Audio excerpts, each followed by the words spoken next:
Pamirsa, ring tengahin sayan akehnya nih pewangunan akomodasi pariwisata sane memurug ring uwidangan Jatiluwih Penebel Tabanan boleh uratian saking samian baga. Industri pariwisata Bali patut ketampenin becik, ngelintangin prinsip dasar pariwisata budaya.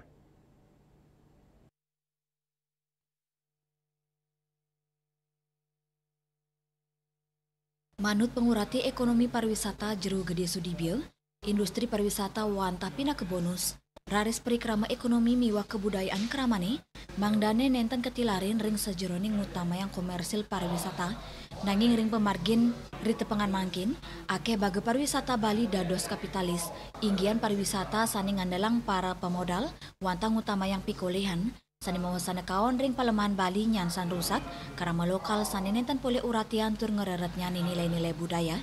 Dane ngawawahin, pakibe ring gala pungkuran pemerintah mangdane sideng laksana yang revisi ugar-ugar industri pariwisata Bali. Tantangannya para pemirsa adalah tegakkan kembali kebijakan pariwisata berbasis kebudayaan. Kedua, tegakkan aturan hukum, terutama yang berkaitan dengan pengaturan tata ruang dan tindakan-tindakan yang untuk meminimalkan kegiatan kriminalitas. Kita sudah sama mengetahui pelanggaran terhadap aturan hukum perizinan hotel, restoran, villa dan lain-lain. Itulah mengakibatkan terjadinya pembangunan investasi yang terlalu cepat. Terjadi kemacetan di mana-mana, bahkan sekarang sedang mengalami krisis sampah.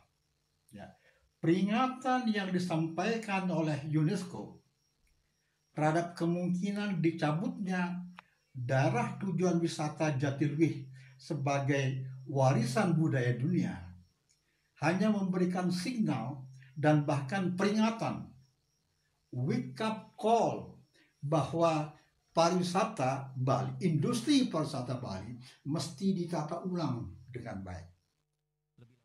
Yening nenten-wenten hukum sani pastikel, tu rencana tata ruang sani becik, mejantan pariwisata sani anut adung sarang pelemahan nenten pacang kepangi, pikeling sampun kemedalang oleh UNESCO majang WBD Jatiluwih, sani dados segala majang pemerintah, untuk ngerarang pemargi mangdani ugar-ugar hukum side memargi tugas.